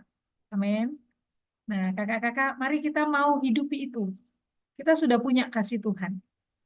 Kita harus kasih Tuhan itu kepada anak-anak yang kita layani. Bahkan ada banyak orang tua juga yang luka. Karena dia luka, dia melukai, gitu ya. Karena kita luka, kita sering melukai orang. Tapi mari kita berjumpa secara pribadi dengan Tuhan, punya pengalaman pribadi dengan Tuhan, sehingga kasih Tuhan itu penuh di dalam hidup kita, dan kasih ini juga yang kita bagikan kepada orang-orang yang kita layani, anak-anak yang kita layani, orang tua yang kita layani. Mungkin ada kalanya kita ngajar sekolah minggu, iya, tapi orang tua bisa datang. Satu kali ada orang tua datang juga ke saya bilang kalau uh, dia punya masalah di dalam keluarga yang sangat besar. Dan lukanya dia ini di masa keluarga itu secara tidak sadar itu ke anak juga, anak sedih, anak nggak semangat gitu kan, karena berpengaruh ya. Jadi mari kita mau nikmati kasih Tuhan yang besar itu. Pergumulan boleh ada, masalah-masalah boleh ada, tantangan-tantangan boleh ada, tapi percaya Tuhan nggak pernah biarin kita. Yang saat kasih Tuhan limpah dalam hidup kita akan lalui itu bersama-sama, dan kita juga akan menolong orang-orang yang ada di sekitar kita. Amin. Semangat! Ya, sekali lagi ya, mengajar sekolah minggu itu bukan beban, tapi itu adalah kepercayaan dari Tuhan, ya, yang harus kita lakukan. Kak Ance, sebelum saya kembalikan, boleh nggak saya berdoa buat kakak-kakak hebat? Boleh. Mari ya, yuk mari kita berdoa. Bapa di surga, kami bersyukur karena Tuhan sudah memberikan kesempatan buat kami berjumpa pada pagi hingga siang hari ini, Tuhan. Terima kasih Tuhan karena kehadiran-Mu dalam hidup kami. Terima kasih karena kami mengenal kasih-Mu. Tolong kami Tuhan. Tolong pulihkan kami yang sedang mengalami luka hati. Pulihkan kami yang sedang mengalami situasi-situasi yang berat mungkin Tuhan. Yang itu kadang-kadang mengganggu konsentrasi kami saat kami melayani. Tuhan tolong kami, mampukan kami. Biarlah kasih Tuhan yang besar itu yang menjadi fokus perhatian kami, sehingga kami dapat membagikannya kepada orang-orang yang kami layani. Meskipun masalah kami ada Tuhan, meskipun tantangan itu ada, tapi biarlah tantangan ini kami jadikan peluang untuk kami semakin mengenal Tuhan. Sehingga kami akan menjadi guru-guru yang hebat di dalam tangan Tuhan, guru-guru yang kuat di dalam tangan Tuhan, sehingga kami juga akan membawa anak-anak kami menjadi anak-anak yang hebat di dalam tangan-Mu, menjadi anak-anak yang kuat di dalam Engkau ya Tuhan, dan tidak tergoyahkan oleh apapun. Kami hanya percaya bahwa Yesus adalah Tuhan dan Juru Selamat kami yang menjamin kehidupan kami. Terima kasih Tuhan Yesus, berkati kakak-kakak guru sekolah minggu di Papua Barat ini yang percaya Tuhan, Kau sudah mempercayakan hal yang besar dalam hidup mereka, dan Tuhan akan terus menambah-nambahkan kapasitas mereka, menambah-nambahkan kemampuan mereka, dan biarlah mereka terus dibaharui dari hari ke hari, semakin menjadi serupa dengan Kristus, karena itulah yang menjadi kehendak-Mu di dalam hidup kami. Terima kasih Bapa, di dalam nama Tuhan Yesus kami berdoa dan mengucap syukur. Haleluya. Amin. Tuhan berkati kakak-kakak. Amin. Terima kasih Kak Feli, kakak-kakak yang sudah terima pelajaran baik sekali pagi ini yang telah diberkati. Yuk kasih reaction love buat Kak Felicia. Ya bisa ucapkan terima kasih juga kalau mau berbicara. Eh, saya sangat diberkati kakak-kakak. Dan saya tahu kakak-kakak semua pasti diberkati ya. Kita kembali diingatkan, kita kembali lagi diajar. Nah, guru sekolah minggu itu belajarnya sama ya, tetap seumur hidup. Waktu kita jadi guru sekolah minggu ya kita akan tetap belajar, belajar, dan belajar. Ya, terima kasih. Saya tahu di tengah-tengah jaringan yang susah, tapi Kak Felicia ada kakak-kakak yang sangat berusaha, di HP-nya nggak ada aplikasi itu, mereka segera bergabung dengan yang lain. Jadi ini ada yang bergabung dengan teman-teman yang lain, yang penting ikut belajar. Oke, terima kasih. Saya ada Kak Syekina di sini untuk tanya jawab. Kak Sinta, ada Kak Syekina? Kak Mungkin Syekina kakak-kakak tidak. ada yang... Oke, Nanti Kak Vita kayaknya. Kak Vita Nanti silakan. biar Atau nanti saya kakak-kakak... Iya, Kak Sinta, silakan. Baik, terima kasih lagi Kak Felicia. Luar biasa sekali kami semua diberkati. Dan untuk semua kakak-kakak sekolah minggu, guru-guru sekolah minggu yang ada di Papua Barat, mungkin ada pertanyaan. Saya pikir Kak Felicia pasti berkenan untuk menjawab semua pertanyaan yang akan diberikan. Jadi kalau ada kakak-kakak yang mau bertanya, silakan bertanya. Kalau mau di chat juga bisa, nanti kami bacakan. Tapi kalau mau bicara langsung juga, karena kita hanya ada 58 peserta, 58 ini ada kelompok-kelompok yang lain ya. Jadi disilakan untuk kakak-kakak yang mungkin mau bertanya atau mungkin ada yang kurang dipahami, yang mungkin butuh peneguhan-peneguhan dalam pelayanan sekolah minggu, bisa langsung ditanyakan ke Kak Felicia. Mungkin mari kakak-kakak ada yang mau bertanya, disilakan.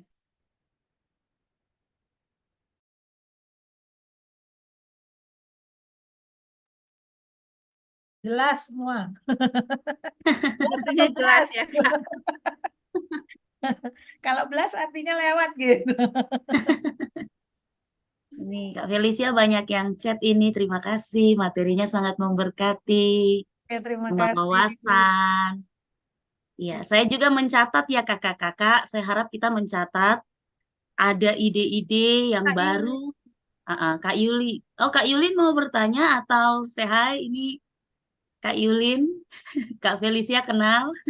Ini iya. Murid. Halo Yulin.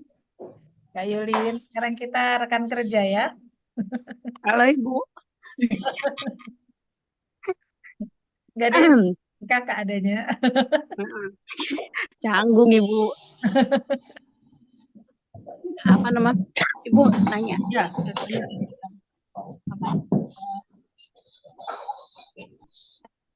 Apa nama? Benar.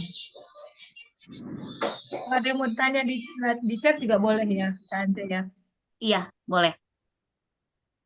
Silakan Kak Yulin kalau mau bertanya. Nah, jadi pernah ada yang bilang, maksudnya gini, biasanya kan kalau misalkan guru-guru tuh mau tampil, misalkan ngisi di Firman, jadi biasa tuh ada lewat drama. Nah, pernah satu kali ada drama itu menampilkan apa, jadi temanya tuh kayak bisa apa, temanya tuh tidak apa namanya saya lupa. Pokoknya inti pembelajarannya tuh jangan membuli begitu. Jadi dalam drama itu ada yang berperan sebagai orang yang minta maaf, ada yang cacat kurang fisiknya atau dan lain-lain. Nah, lalu boleh tidak semisalkan seorang guru sekolah minggu memerankan karakter atau ciri-ciri orang yang cacat tapi dengan kekurangan fisik, misalkan minta maaf mungkin tangannya agak bengkok atau cara bicaranya yang tidak tepat, misalnya tidak sesuai dengan orang yang normal.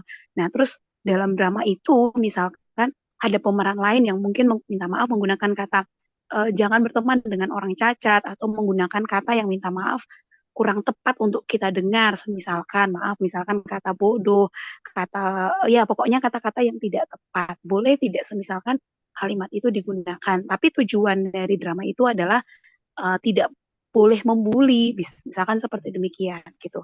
Karena pernah ada satu kali ada seorang yang bilang tidak boleh kita menggunakan kata itu, dan ada benarnya juga, jangan sampai apa namanya anak-anak kecil yang semisalkan usia di bawah 5 tahun atau mungkin usia 5 tahun itu kan belum bisa mencerna, jangan sampai kata yang keluar seperti demikian mereka serap tanpa sebuah pengertian. Nah, boleh tidak semisalkan karakter yang demikian dan penggunaan kata yang demikian itu dipakai dalam sebuah drama.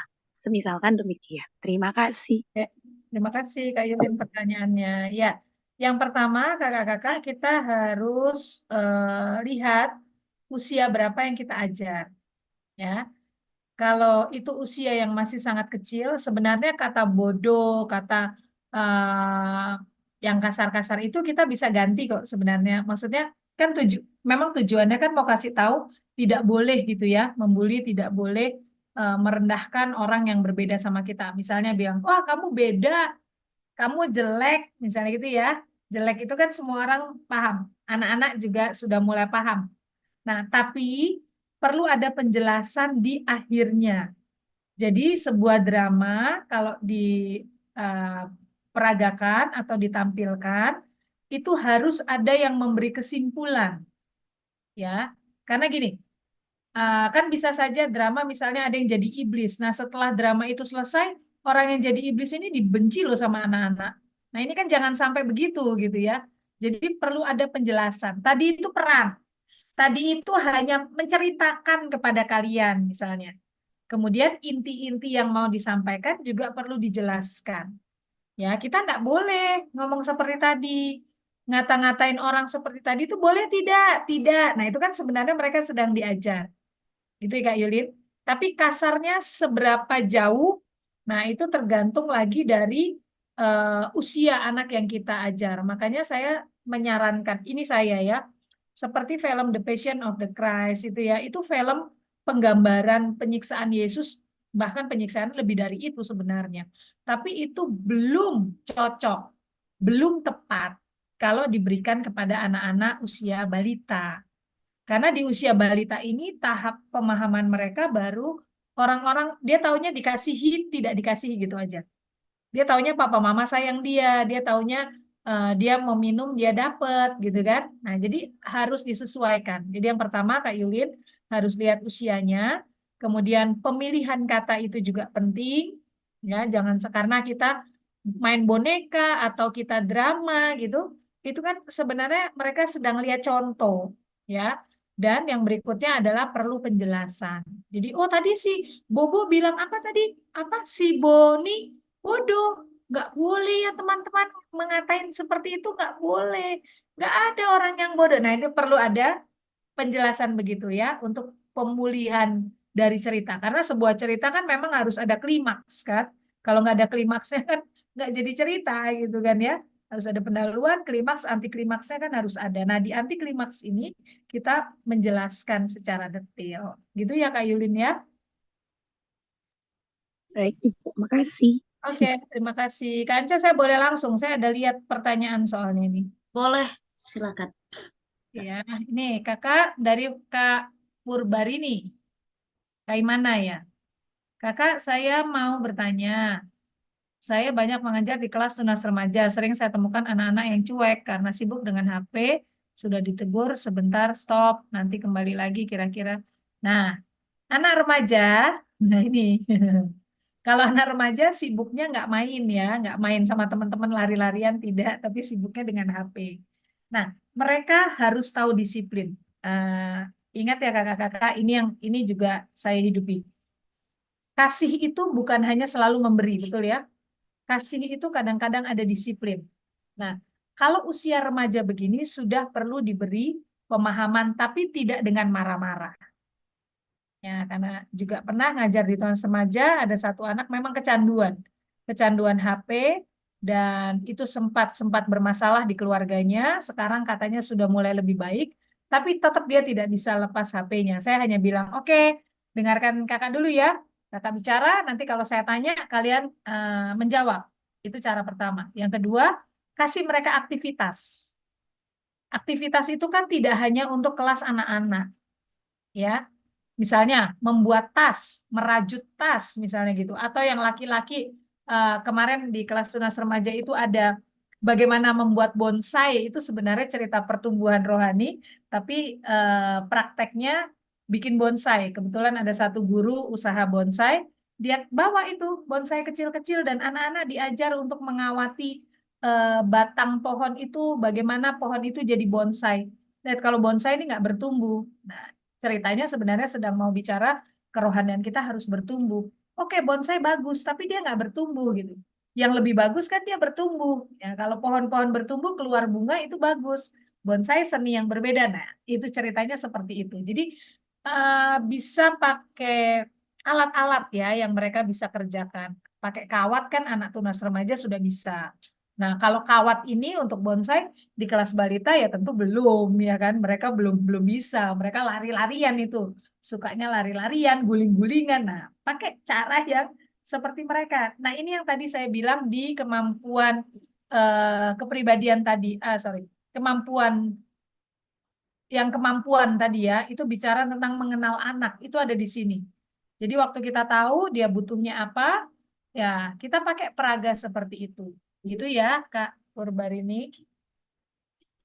Terima kasih. Kemudian, ya ada pertanyaan selanjutnya nih. Kemudian bagaimana dari Kak Lestari? Bagaimana mengajarkan metode anak kecil, balita yang kelasnya mau menang sendiri, jadi saat mulai kelas misalnya mau belajar tentang mewarnai atau organisasi, tapi mengganggu teman. Ya, nah, ya ini memang perlu perhatian khusus ya. Anak-anak yang egois di kelas balita ini pasti ada. Ini perlu didampingi, Kak. Perlu didampingi, perlu dikasih tahu juga, dikasih taunya dengan cara mereka ya. Ayo berbagi gitu ya. Kamu mau warna apa? Ayo berbagi. Nah, itu kita perlu mendampinginya. Atau cara lain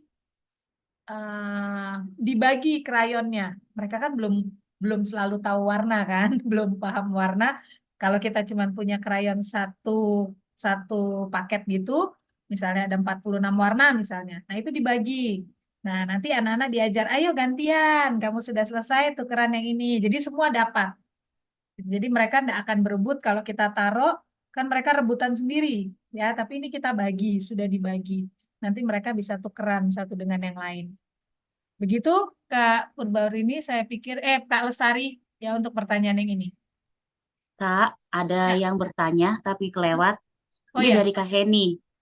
Ya, Kak Felicia, saya tanya umur berapa maksimal yang boleh jadi guru oh sekolah iya, minggu? ya betul, saya sempat baca tadi. Ya, kalau di kita ya, di GSCI ini, sebaiknya kan setelah lulus SMA ya, artinya gini, di sekolah minggu itu kan rentang usianya dari batita sampai remaja. Remaja itu SMA. Nah, kalau di kami kelas remaja namanya kelas kepemimpinan. Bukan remaja. Kelas kepemimpinan. Kelas remaja itu yang SMA, kelas 1, 2. Nah, yang kelas 3 ini kami masukkan ke kelas kepemimpinan. Kelas leadership begitu. Tapi mereka ada di jam sekolah minggu juga. Jadi mereka ibadah, pujian bersama teman-teman lain yang SMA 1, 2, dan SMP. Terus waktu bagi kelas, mereka ada di kelas kepemimpinan. Nah, kelas kepemimpinan ini isinya apa? Isinya memperlengkapi mereka. Untuk apa? Kalau mereka mau jadi guru sekolah minggu, silakan. Tapi mereka sudah diperlengkapi di kelas kepemimpinan. Dulu kami pakai nama kader guru, tapi ternyata tidak semua mau jadi guru sekolah minggu gitu kan. Akhirnya ada yang nggak mau datang dan lain sebagainya. Akhirnya kami siasati dengan kelas kepemimpinan. Semua kita akan jadi pemimpin. Pemimpin di mana? Macam-macam. Terus mereka diperkenalkan macam-macam pelayanan gitu. Nah, waktu sudah diperkenalkan macam-macam pelayanan, mereka bisa dilibatkan nggak di kelas sekolah minggu? Kalau acara spesial, kelas kepemimpinan yang kelas 3 SMA ini, kami libatkan ya sebagai pendamping, belum mengajar. Karena mereka masih dipersiapkan. Jadi kalau bicara usia, saran saya SMA setelah SMA.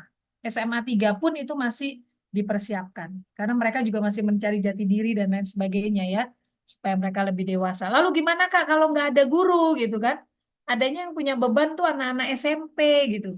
Ya, gimana caranya tetap memperlengkapi mereka? Artinya kebutuhan kerohanian mereka juga tetap diperlengkapi. Di samping hari Minggunya mereka harus bantu mengajar karena tidak ada guru. Itu ya Kak, jawaban saya. Kemudian ini ada yang bertanya, waktu mengajar menggunakan, nah boneka bisa berdoa. Selama ini yang kami terapkan, boneka jangan berdoa.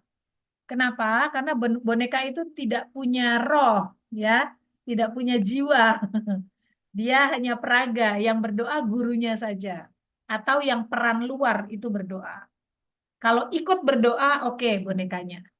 Ya, tapi untuk yang mengucapkan doa, gurunya. Kemudian ada lagi yang bertanya, bagaimana menghadapi teman guru sekolah minggu yang sebenarnya untuk levelnya sudah di atas kita, tidak perlu untuk diajar atau Sana.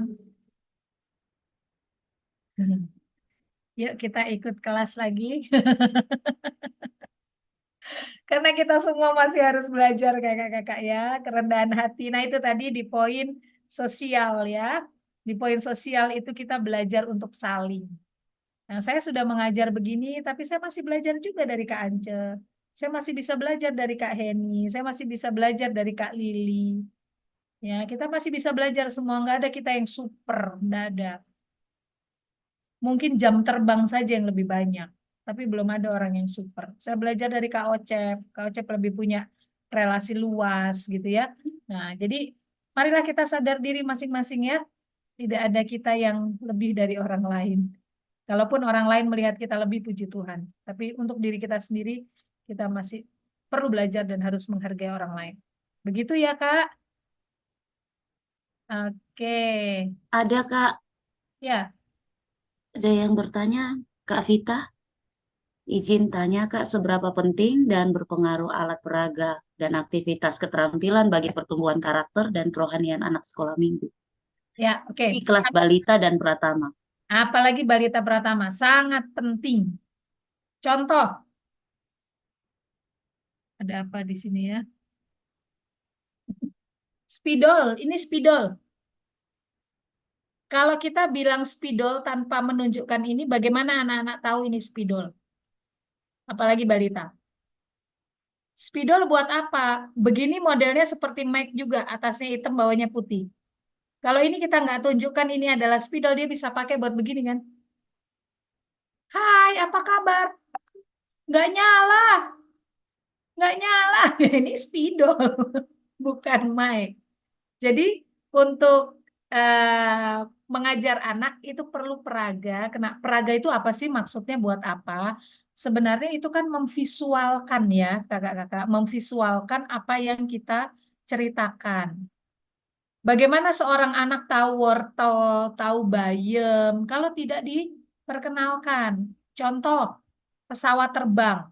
Anak-anak yang ada di pedalaman dalam-dalam, sangat dalam, yang buta sekali dengan dunia luar. Waktu misalnya ada tamu datang dari kota ke pedalaman yang sangat dalam-dalam itu, bilang pesawat. Pikiran mereka apa? Macam-macam. Pasti di kepala mereka macam-macam. Makanya perlu ditunjukkan supaya satu suara, satu pemahaman. Ini loh pesawat, ini loh spidol. Spidol ini buat apa? Bukan buat dimakan. Spidol ini buat nulis. Nulisnya di mana? Kan gitu. Ya, jadi alat peraga atau aktivitas keterampilan untuk kelas balita, balita pratama itu sangat penting. Kita aja kan suka kalau ditunjukkan alat peraga kan? Coba kalau misalnya saya onsite nih, saya tidak pakai apa-apa. Tadi PowerPoint itu adalah alat peraga. Saya hanya ngomong begini terus, males kan Kak? Ya, bosen gitu kan? Nah, apalagi anak-anak. Ya, jadi alat peraga, keterampilan itu penting. Hanya memang dengan alat peraga, keterampilan kita butuh lebih banyak waktu persiapan. Tapi pasti percayalah, itu nggak sia-sia. Ya, itu tidak sia-sia. Saya pernah ngajar di satu kelas pelayanan anak untuk anak-anak PAUD. Jadi ini prodi PAK gitu ya, Pendidikan Agama Kristen. Mereka mau jadi guru. Satu kali saya tidak hanya bicara begini, tidak ada PowerPoint, tidak ada apa-apa. Minggu depan saya bikin kuis. Lupa semua, tidak ada yang ingat. Itu survei sederhana. Kemudian di minggu berikutnya saya minta mereka untuk bikin buah roh. Dari buah roh itu saya mau jelaskan beberapa materi gitu ya. 2 minggu kemudian saya tanya, mereka masih ingat.